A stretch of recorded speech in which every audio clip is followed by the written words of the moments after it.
Welcome to Barts Gaming Corner. In my recent review of Disco Elysium, I praised the originality of the game.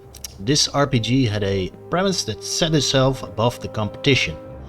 Now, while I'm doing my research on new games like Elden Ring and Weird West, and in the process immensely enjoying myself, I thought about another RPG which had a very authentic approach. Namely, Kingdom Come: Deliverance. A first-person action open-world RPG set in Bohemia of the late Middle Ages, which was released more than 4 years ago in 2017. So time for a video about Kingdom Come: Deliverance. Most RPGs are either set in a completely new world, mostly some kind of variation to medieval Europe, like the famous Forgotten Realms, or when it's set in our universe, it's either a dystopian apocalyptic setting, like Fallout or Wasteland, or science fiction, like the Mass Effect series. But there aren't that many games actually set in our own past. There are just so many great periods and regions to choose from. The Age of Discovery, Ancient Times, Ancient China, the Viking Age.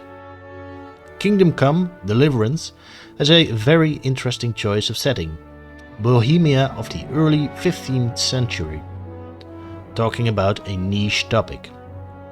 I myself studied history, but I hardly know anything about this region and its rich past, so more points on that account towards the originality factor. Since the game has been on the market for some time, I will focus more on the setting and my experience playing it, and less on, for instance, the graphics and sound. First, if you like this type of content, hit the like and subscribe button. You would really help me and my channel out. On with the video. Story and setting. As stated in my intro, Kingdom Come: Deliverance takes place in a part of the Kingdom of Bohemia in the early 15th century. Bohemia itself was part of the Holy Roman Empire, the massive medieval political entity that stretched from Hamburg to northern Italy and from the Low Countries in the west to Bohemia in the east. After a relative period of stability and wealth, the empire is embroiled in a bloody war of succession. Your playing character is Henry, son of the blacksmith in the mining town of Skalitz, and your immediate concern is helping your father finish the beautiful sword for local lord Ratzig Kobila. I hope I pronounce it correctly. However, your town is attacked by the forces of one of the pretenders for the throne, your parents are killed with many of your neighbors and friends, and you have to flee, leaving a burned down and pillaged Skalitz behind. Now, at first glance, this story doesn't sound too original. There are many RPGs with a similar beginning: Dragon Age Origins, Pathfinder Kingmaker, and recently Black Geyser Couriers of Darkness come to mind. But you have to remember, these are actual historical events. The town of Skalitz did exist and was sacked in this period. Many of the nobles you come across, such as Ratzig Kobila or the young noble Hans Kapen, are real figures that lived in that region around that time, which gives the story a very authentic feeling. And you can see the attention to detail and amount of research the developers Warhorse put into this game. The way society works, the lore, or actual historic data, all play an important part. For instance, there is a large encyclopedia in-game describing the many aspects of medieval society and history you come across, from giving information on the historic figures you talk to, the different towns you visit, the different jobs there are. For me, as an amateur historian, this is all very interesting and gives Kingdom Come a very special vibe. For instance, there is a large description of wood burners or charcoal burners.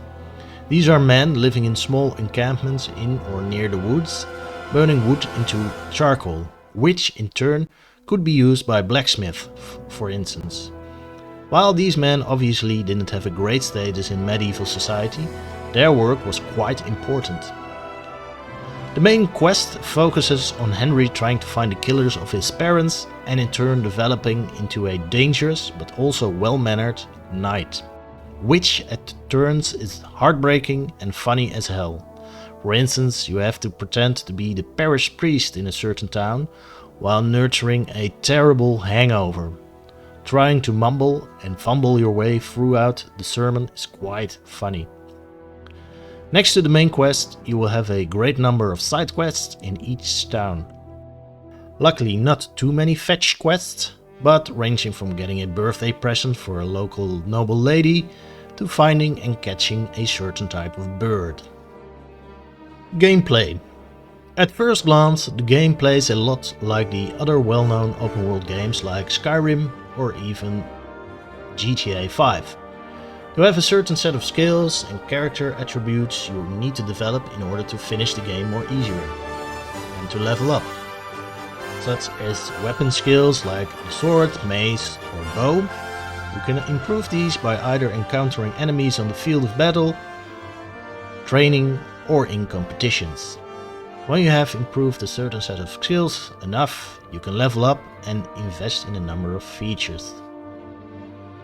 Almost all of your attributes can be increased during the game, except one, hit points. You start out with about 100 hit points and these will remain the same. So getting killed is quite easy and you will lose your life a lot of times.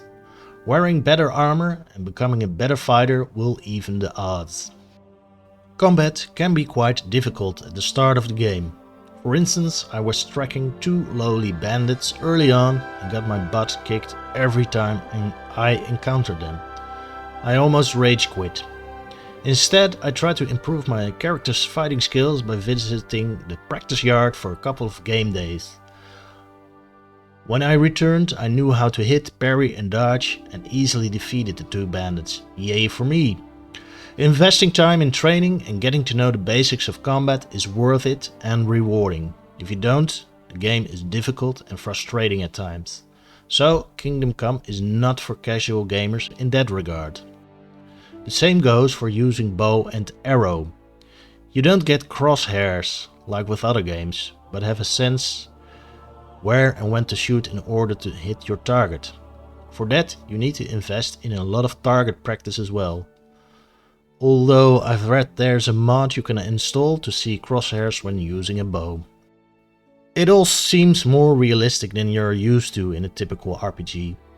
The same goes for other gameplay aspects. Food, for instance. You can only keep food for so long in your inventory before it spoils. And if you're not careful and you eat it when it's spoiled, you get food poisoning. Apart from the fighting skills, you will have other necessary skills, such as horseback riding, of which you will do a lot, haggling or charming, and reading. Henry can't read at first, so you have to look for someone to teach you. Again, it's these kinds of details which make this game so wonderful. Kingdom Come, as an open world, features only a handful of towns and villages, especially compared to other games like The Witcher 3, but there's still plenty to do to keep you busy. There's even a thieves guild, operated and led by the local millers for some reason. Traveling can be done either in real time or on the map, where your character is represented by a small medieval looking figure. If you travel by map, you run the risk of being accosted by bandits, but that also means a chance to gain some loot. There are many other aspects where the game doesn't take the player by the hand, besides combat. Finding stuff and people during quests, for instance. When you get the right information, the map will show you the general area where you can find a certain object or person, but you still have to look for yourself. The game doesn't pinpoint exactly, which sometimes is both a frustrating and very rewarding experience. But as soon as you learn more and more about the game mechanics, the easier and more rewarding it gets. Graphics.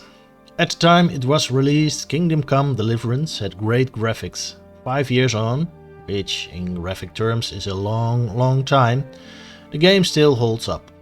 Now, of course, when compared to new games like Horizon or Elden Ring, it may look a little bit dated, but overall you will get a nice, good-looking experience.